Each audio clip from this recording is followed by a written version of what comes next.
교실에 오신 여러분을 환영합니다. 오늘 하나님 말씀 잠언 22장 6절 말씀 읽어드리겠습니다.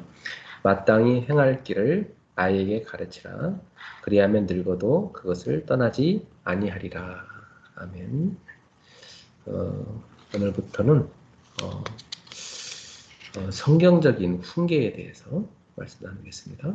우리가 자녀를 키우는데 훈계가 아주 중요하죠. 어떻게 자녀를 훈계해야 될 것인가.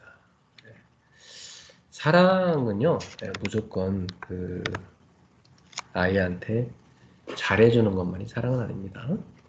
아이가 잘못했을 때는 엄하게 꾸짖고 그것을 바르게 교정해주는 것, 그것이 사랑입니다. 그러니까 훈계는 사랑의 또 다른 언어다, 그렇게 볼 수도 있습니다. 그래서 여러분이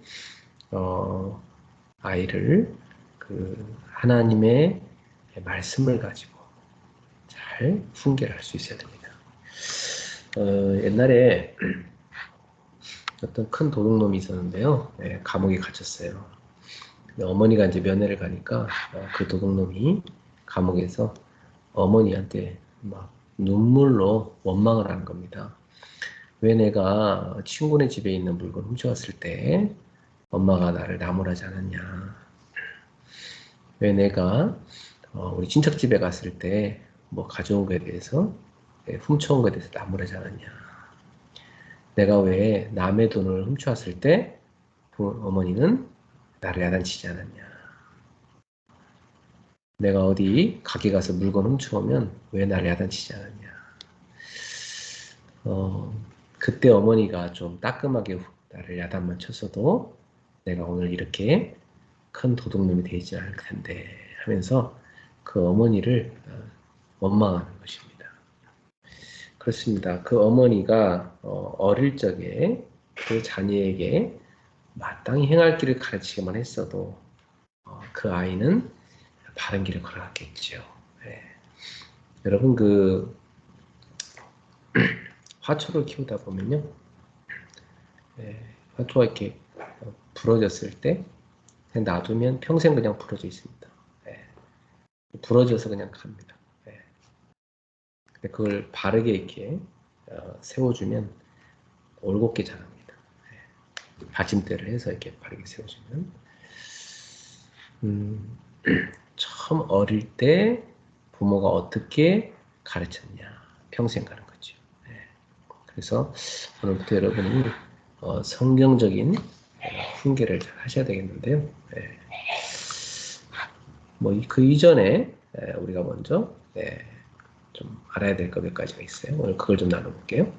첫 번째로 이 성경적 훈계의 모델이 있습니다.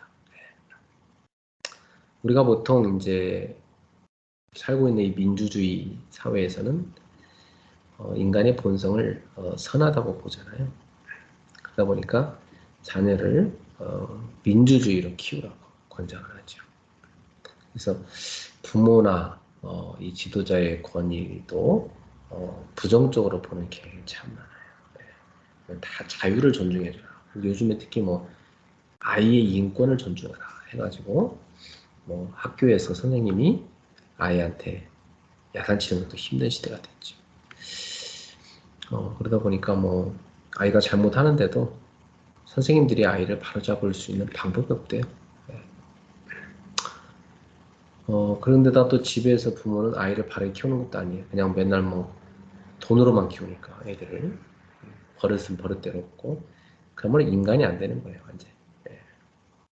그러다 보니까 요즘 어른들이 젊은 사람들 때문에 이렇게 쇼크 먹을 때가 많대요. 얼마 전에 우리 교회 집사님 한 분이 헬스장 갔는데 헬스장 가면 이렇게 그런 그 기계들이 이렇게 있잖아요. 그럼 기계들이 있으면 이렇게 하나 하고 그 다음 거 하고 이렇게 하지 않습니까? 그러면 자기가 썼으면은 다른 사람 쓸 수 있도록 비켜줘야 되거든요. 근데 어떤 젊은 청년이 그거 앉아가고 계속 있는 거예요. 그래서 우리 집사님이 좀 좋게 얘기했대요. 여기 좀 다른 사람 쓸 수 있도록 좀 비켜주면 안 되겠냐. 근데 그 청년이 막 화를 내더래요. 너무 심하게 화를 내서 우리 집사님이 되게 무안했다고 하더라고요. 그래서 참 어떻게 할 수가 없어서 그냥 집사님 그냥 포기했다고 하더라고요. 요즘 젊은이들이 그렇습니다. 어느 큰 교회에 그 주차 담당을 하는 분을 제가 얼마 전에 만났었는데요. 그분이 그러더라고요. 자기 교회에 그 연세 드신 분들이 이렇게 주차 요원을 하시는데 아주 젊은 사람들이 말을 그렇게 안 듣는데요. 그리고 뭐 주차 요원한테 쌍욕을 한답니다. 그 교회 와가지고 그냥 막 도저히 이렇게 믿기지 않을 정도의 그런 심한 욕들을 막 욕설을 퍼붓는데, 야, 참 인간이 안 된 거죠, 그죠? 네. 그러니까 완전히 뭐 지금 이 교육이 부재해요. 어디에서 사람을 제대로 교육할 데가 없어요. 옛날에 학교 보내는 거로도 잘 키워줬거든요. 근데 이제 학교 선생님들이 너무너무 괴로워요. 막 미치려고 해, 진짜. 교사 막 때려주고 싶을 때가 한두 번이 아니래요. 에, 군대에 가 있는 청년이 얘기하더라고요. 에, 그 밑에 본애한테 좀 약간 나무랬는데, 그걸 갖다 일러 바치더래요. 그래갖고 우리 청년이 너무 억울하게 다른 부대로 전출 가게 됐대요. 참. 그러니까 그 군대라는 곳은 그 선임병한테 싫은 소리도 들어야 돼요. 야단도 맞고. 그래야 이 그 군의 위계 질서가 잡히거든요. 근데 이제는 그것도 다 없어져 버렸어요. 네. 자, 무슨 이런 세상이 다 있습니까? 네. 여러분, 자녀가 잘못할 때는 여러분이 바르게 훈계하셔야 됩니다. 그걸 놔둬버리면 애는 버릇 너무 나빠져요. 네. 요즘 민주주의 사회라서 뭐 애 기죽이지 마라, 뭐 네, 그렇게 표현하는데요. 이것은 그 아이 속에 죄성이 있다는 걸 몰라서 그래요. 인간은 아담의 죄로 인해서 그 원죄라고 하죠. 날 때부터 이 죄의 성향을 갖고 태어납니다. 네, 인간 속에. 그래서 그걸 죄성이라는데 이 죄성을 전혀 모르니까 그냥 뭐 그 아이의 선한 면만 보는 거죠.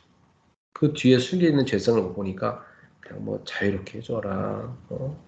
그 뭐 아이가 만족하는 대로 해줘라. 이 전혀 복음적인 내용이 안 들어가 있는 그런 사상입니다. 여러분 민주주의가 지구상에서 그래도 가장 발달한 사상이긴 하지만 그러나 민주주의의 밑바탕에는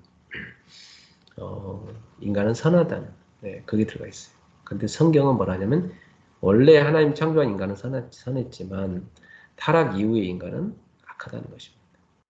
인간은 본성이 악합니다. 그게 성경에서 말씀하는 거예요. 우리 자녀라고 예외는 아니죠. 우리 자녀도 그런 죄성을 타고나는 것입니다. 그래서 성경은 아이 속에 아주 이기적이고 반항적인 본성이 있다고 말해요. 그래서 이 부정적인 본성을 훈계로 다스리면서 바로잡아 줘야 돼요. 그래서 성경은 부모의 권위는 하나님의 권위를 대신한다. 그렇게 봐요. 그래서 하나님을 공경한다면, 하나님을 정말 너가 믿는다면 내 부모를 공경하라. 이렇게 말씀하십니다. 눈에 보이는 부모의 권위를 인정하지 않는 사람이 어찌 눈에 보이지 않는 하나님의 권위를 인정할 수 있는 신앙인이 될 수가 있겠습니까? 그래서 여러분 어릴 때부터 아이에게 이 권위 있는 부모로서 서셔야 됩니다. 진정한 권위는 아주 신성한 거예요, 사실은. 하나님께서 원래 우리에게 권위를 가르쳐 주셨잖아요. 그래서 성경에서 하나님의 말씀에 복종하라는 말이 얼마나 많이 나옵니까? 그 광야 길 40년 뺑뺑이 돈 그 이스라엘 백성들을 보면 하나님께 불순종하다가 그렇게 방황을 했잖아요. 그 불순종의 결과는 안식에 못 들어가게 되지 않습니까? 참 안타깝죠. 여러분, 우리는 순종의 사람이 되어야 되고 우리 자녀에게 순종을 가르쳐야 됩니다. 그래서 아이가 어릴 때부터 부모의 권위를 이렇게 경험할 수 있도록 해줘야 돼요. 그래서 여러분이 자녀가 부모의 권위에 순종하도록 가르쳐야 돼요. 부모의 말을 맨날 이렇게 안 듣고 이렇게 가르치면 안 돼요. 그것은 심하게 야단을 쳐서라도 부모의 말에 예, 알겠습니다. 이렇게 반응할 수 있도록 만들어줘야 됩니다. 그래서 예를 들어 뭐 식사할 때도요. 이렇게 아버지의 자리는 좀 챙겨줄 필요가 있어요. 어릴 때부터 아이들이 우리 여기는 아빠의 자리구나. 우리 아버지가 앉는 자리다. 네. 가능하면 아빠의 숟가락 젓가락도 따로 좀 좋은 걸로 챙겨줄 필요가 있어요. 그래서 우리 아빠의 숟가락은 은숟가락, 금숟가락 이렇게 딱 챙겨놓고 아빠의 자리다. 이렇게. 아빠를 막 요즘에는 뭐 개무시하잖아. 왜 그런지 알아요? 엄마가 아빠를 개무시하니까 애들이 그냥 똑같이 아빠를 그렇게 무시합니다. 그럼 콩가루 가정이 될 수밖에 없죠. 어릴 때부터 아이들 앞에서 아빠의 권위를 떨어뜨리는 그런 말을 삼가하는 게 좋습니다. 물론 아빠도 엄마에 대한 권위를 떨어뜨리면 안 돼요. 뭐 한국의 부모들 보면 제가 어릴 적부터 이렇게 보면은 보통 무식한 아빠들이 아이들 앞에서 엄마를 그냥 이렇게 깔아뭉개잖아요. 그죠? 엄마에 대해서 얘기하던지 엄마 무식하다고 말하고. 그러니까 뭐 애들도 나중에는 엄마 무식하다고 이렇게 또 무시합니다. 그래서 우리 엄마들이요 무식하다 소리 안 듣도록 성경 많이 보시고 책도 좀 읽으시고 신문도 좀 보시고 그렇게 하시기 바랍니다. 어, 그래서 아이들이 갈등이 있더라도요 어릴 때부터 훈계를 할 수 있어야 돼요. 그 갈등을 피해서 막 하기 싫다고 해서 훈계를 회피하면 안 됩니다. 비록 충돌이 일어난다 할지라도 우리가 훈계를 통해서 아이에게 가르쳐줘야 됩니다. 질서를 가르쳐줘야 돼요. 영적인 질서, 또 가정의 어떤 질서, 권위에 대한 걸 가르쳐줘야 됩니다. 교회도 그렇죠. 교회도 목사님의 한마디 광고가 딱 나오면 전 성도들이 예 하고 딱 이렇게 복종하는 게 참 중요하죠. 그래야 교회가 돌아갈 거 아닙니까? 한 달 내내 뭐 신방 신청하세요, 뭐 하세요, 끄떡도 안 하는 사람이 있어요. 권위를 잘못 배운 거지. 아주 중요해. 어릴 때부터 배우는 거거든요. 훈계에 관한 이 모델을 한번 우리가 잠깐 비교해 보면요. 인본주의의 이 훈계 모델은요. 인간은 선하다고 봅니다. 그러나 성경에서는 성경적인 모델은 그렇게 보지 않아요. 인간은 죄성을 지니고 있다. 이렇게 봅니다. 완전 다르죠. 그러니까 어떻게 보느냐에 따라서 훈계 방법이 달라지는 겁니다. 인본주의의 모델은 민주주의의 모델이죠. 그러나 성경은 이 부모는 자녀의 권위자라는 것입니다. 자녀들은 부모의 권위에 복종할 수 있도록 가르쳐야 돼요.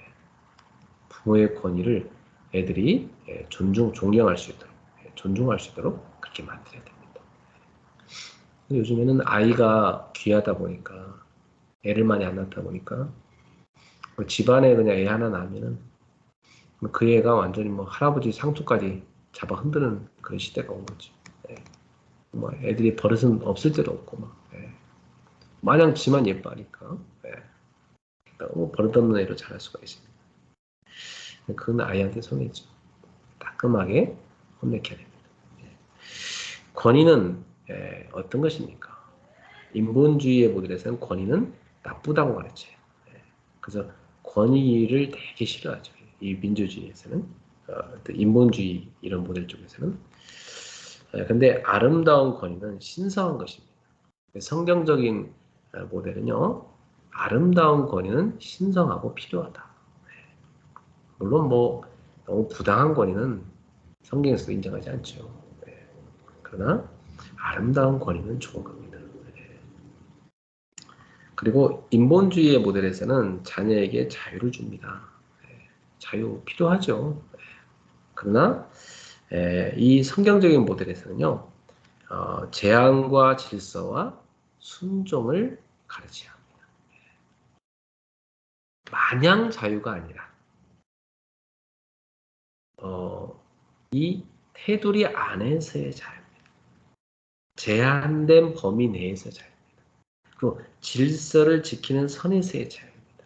그리고 순종 안에서의 자유예요. 예를 들면 시편 23편에 여호와는 나의 목자신 내게 부족함이 없습니다. 성경 말씀 있잖아요. 그럼 얼마나 아름답습니까? 시편 23편에 보면 뭐 양이 푸른 풀밭, 그죠? 맑은 물가로 다 목자의 인도를 따라 가지 않습니까? 근데 그것은 하나님의 사랑의 테두리 안에서의 자유입니다. 만약에 양이 울타리를 뛰쳐나가 버리면 그건 뛰쳐나가서의 자유는 그건 하나님 인정하지 않아요. 그죠? 목자가 인정하지 않아요. 울타리 밖으로 뛰쳐나오면 그걸 두드려 패서라도 갖고 들어온 거죠. 울타리 안으로. 그래야 살리잖아요. 그쵸? 아이가 이 성경적인 가르침, 그죠? 그리고 부모의 권위를 인정하는 질서, 순종, 이 안에서 자유해야지. 뭐 부모 말은 듣지도 않고, 그죠? 하나님 말씀 막 무시하고, 그러면서 막 자기는 자유롭게 산다 그러면서 그것은 여러분 인정해주면 안 돼요. 그래서 아이들 가운데 그런 애들이 있어요. 부모가 야단을 쳐서 교회를 데리고 온 애들이 있어요. 그게 꼭 나쁘다고만 볼 수는 없어요. 아예 인정해. 애가 뭐 지가 나중에 교회 가고 싶으면 가겠지. 뭐 자유롭게 놔둬. 평생 안 갑니다. 오히려 그 애는요, 평생 교회 안 갑니다. 나중에는요, 그 부모가 교회 가자고 사정해도 안 갑니다. 근데 어릴 때 교회란 곳은 네가 가도 되고 안 가도 되는 것이 아니야. 예배는 뭐 자유롭게 가도 되고 안 가도 선택하는 게 아니야. 예배는 반드시 가야 돼. 나머지는 내가 너한테 자유를 인정할 수 있지만 예배 드리는 것만큼은 그건 네가 빠뜨리는 거, 난 너에게 자유를 허락할 수 없다. 어머니 가르쳐야 됩니다. 근데 부모가 예를 들어 예배를 들쑥날쑥하면 애한테 권위가 안 서죠. 엄마는 왜 안 가면서 나한테 가라고 그래? 이렇게 될 거죠. 그죠? 그러니까 부모가 권위를 인정받으려고 하면 여러분이 좋은 어떤 모습을 보여줘야 되는 것이죠. 그러니까 이 권위라는 것은 무조건 내세울 게 아니라 그 권위가 나타날 수밖에 없는 삶이 뒷받침돼 주는 게 상당히 중요합니다. 인본주의 모델에서는요, 충돌과 갈등을 피하려고 합니다. 그러나 성경적인 모델에서는요, 충돌과 갈등이 있더라도 훈계를 해야 됩니다. 비록 충돌하더라도, 비록 갈등이 있더라도, 비록 뭐 애한테 부모가 회초리를 든다 할지라도, 아이가 잘못된 생각 갖고 있으면 예를 들어 때려서라도 그 생각을 고쳐줘야 돼요. 물론 그냥 말로 해서 고쳐주는 아이는 너무 좋죠. 그럼 어떤 아이는요, 말로 안 되는 애가 있어요. 기질 따라 다른데요. 자녀를 제가 키워봐도요, 말로 되는 애가 있고요, 말로 안 되는 애가 있더라고요. 참 기질이, 그래서 부모가 매를 드는 경우가 있구나를 제가 알게 됐어요. 성경에서도 매를 드는 경우를 봤고요. 뭐 너무 아이를 뭐 감정적으로 심하게 매질하는 건 좋지 않죠. 그 매라는 것은 깨닫기 위해서 하는 거기 때문에 여러분 깨닫게 할 정도면 됩니다. 그러니까 언어로 아무리 해도 내가 끝까지 안 고친다면 그때는 매를 드려야 됩니다. 그래야 아이가 매를 맞아서라도 내가 정말 잘못했구나 깨닫게 해야 돼요. 그래야 아이가 사랑을 느끼는 겁니다. 인본주의 모델에서는요, 지금 만족감을 준다는 걸 중요시 여겨요. 근데 성경적인 모델에서는요, 긍정적인 만족을 위해서 지금은 훈계가 필요하다. 만족감을 주기보다는 지금 이 아이에게 좋은 만족감을 진짜 주려면은 훈계가 필요하다. 자기 뜻대로 막 해가지고 그냥 얻는 그런 만족감 그래서 오히려 아이를 삐뚤게 하게 하는 거거든요. 잘못되게 가고 있는데 그걸 만족감 얻게 하면 안 되거든요. 그때는 올바른 만족감으로 고쳐주기 위해서 아이한테 훈계가 필요하죠. 훈계를 통해서 아이를 바로잡아 줘야 그 아이가 이제 진짜 이 만족이란 게 자기 마음에도 편한 그리고 부모도 함께 즐거운 그런 만족감 얻을 수가 있는 것입니다. 네. 자, 오늘은 뭐 이 정도로 좀 서론적인 내용을 좀 하고요. 다음에 조금 더 기초적인 내용 더 나가도록 하겠습니다. 오늘 여기까지 하겠습니다. 기도하겠습니다. 하나님 아버지 감사합니다. 오늘부터 성경적인 훈계에 대해서 우리가 나누게 되었습니다. 어릴 때부터 가르친 것은 평생 간다는 것을 오늘도 깨달았습니다. 하나님 아버지 우리 부모가 성경적인 훈계를 할 수 있게 해주시옵소서. 너무나 이 세속적인 인본주의적인 이 세상의 그런 훈계법을 우리가 많이 배웠는데요. 하나님 우리는 그것을 넘어서서 성경적인 훈계를 가지고 아이를 가르칠 수 있도록 인도해 주시옵소서. 무엇보다 하나님의 사랑으로 훈계할 수 있게 하옵소서. 예수님의 이름으로 기도합니다. 아멘.